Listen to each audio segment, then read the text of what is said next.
Hello and welcome to SCRS Talks, provided by the Society for Clinical Research Sites. My name is Jimmy Bechtel, and I'm the Chief Site Success Officer with the Society.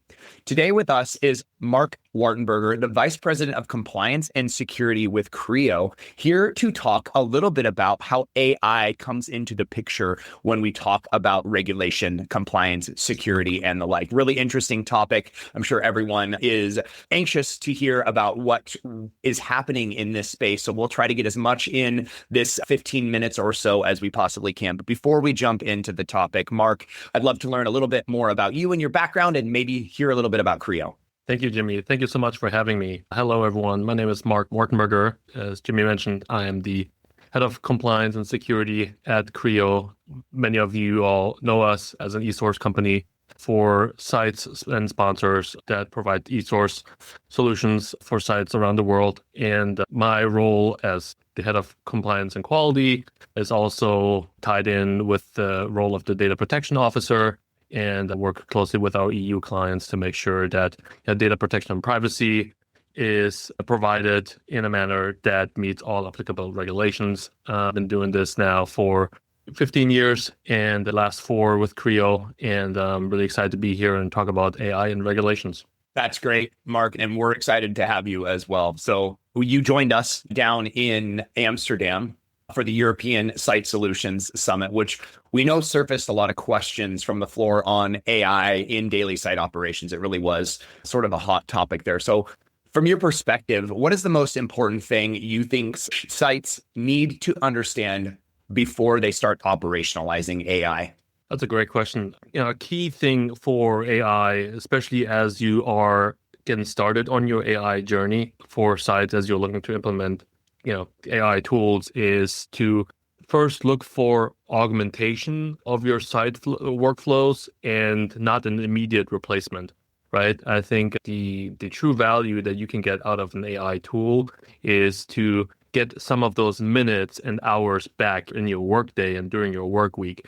So, find and identify small wins early on that you can then scale across your teams, across your departments, to then truly get some meaningful value out of an AI tool. So I would say, take the stairs to go into the pool and don't jump in right away. I think you'll be much better served with taking smaller steps and then see how to best scale up.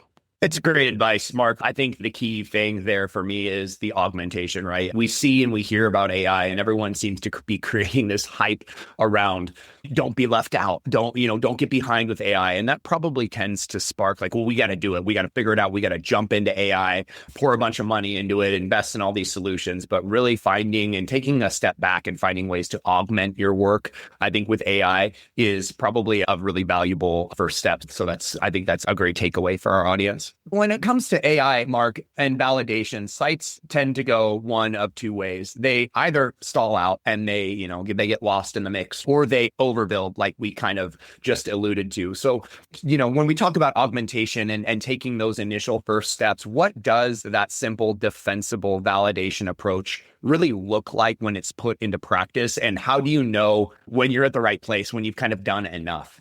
One size does not fit all, right? This is the key takeaway here. And as our regulators always try to point out and emphasize, is that we have to take a risk-based approach, right? This is emphasized in ICH E6R3, the latest version that was released just last year. So first question would be, what data do I have in that particular AI tool, right? And what decisions are being made, or what data is being used out of that tool to then make a decision, right? If it's not an automated decision tool. Like, for example, if patient recruitment AI tool should be handled and evaluated and qualified much differently than, let's say, an adverse event assessment tool, right? Those are clearly two different things. They carry two different risk profiles, and any AI tool validation and documentation that you keep on site should be through that risk-based lens and approach.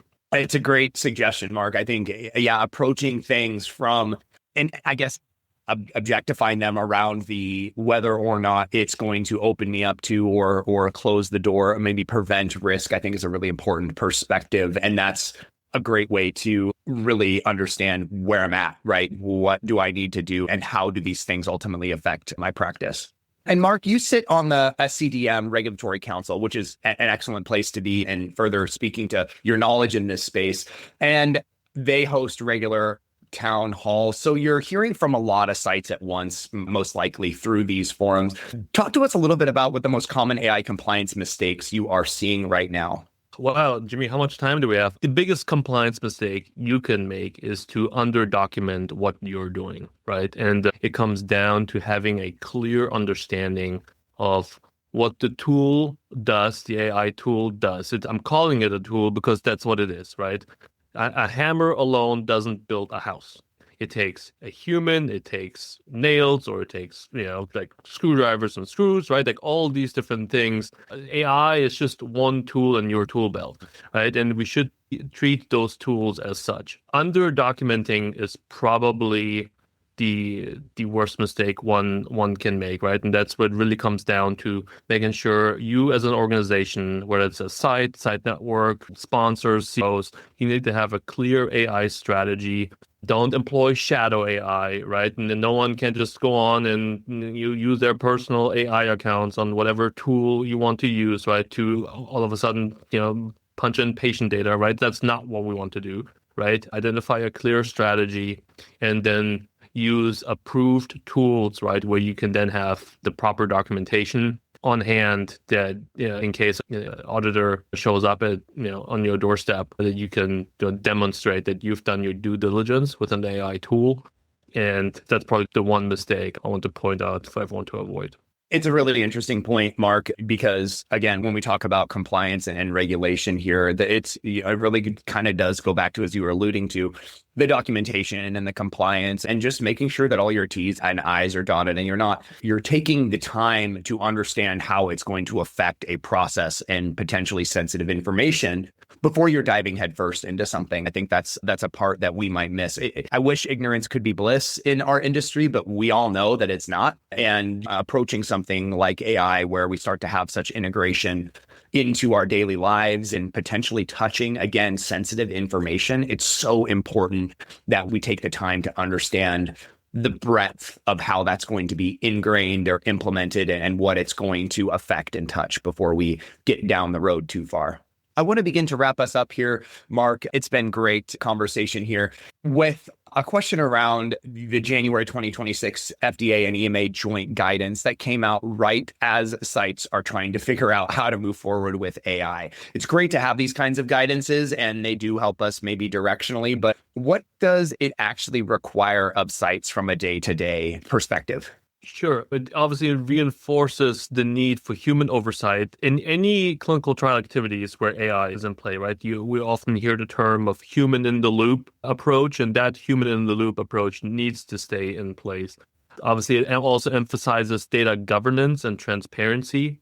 And we need to make sure that they also emphasize that you need to make sure that existing processes regarding software, including AI, are clearly and explicitly stated, consistent and auditable, right? So whatever you do, you need to be able to make sure to have the proper documentation and processes in place to back up your claim on how a tool is used. Documentation, right? I mean, it's kind of the age-old adage for our industry and for the medical industry at large, but being able to not only demonstrate that, but also, like you said, kind of prove or understand that you made the decision around these tools and their implementation in an educated way. And we didn't just, kind of go out willy-nilly and buy a ChatGPT license and start plugging a bunch of random information into it and understanding the do's and don'ts, because we know that AI makes a lot of stuff up. And if we implement it in the wrong place and we don't effectively put the guardrails around what we're trying to do with it, then we open ourselves up to a lot of potential challenges and problems. So, Marc, I want to thank you for your time today with us and,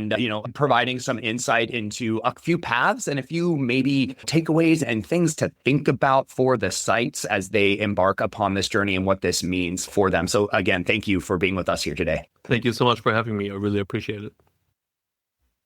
And for those that are listening, thanks again for tuning in. We look forward to continuing these discussions, highlighting other important pieces of information and paths, considerations, and maybe gate checks for AI and innovation going forward. For more information on other site-facing resources, be sure to visit our website, myscrf.org.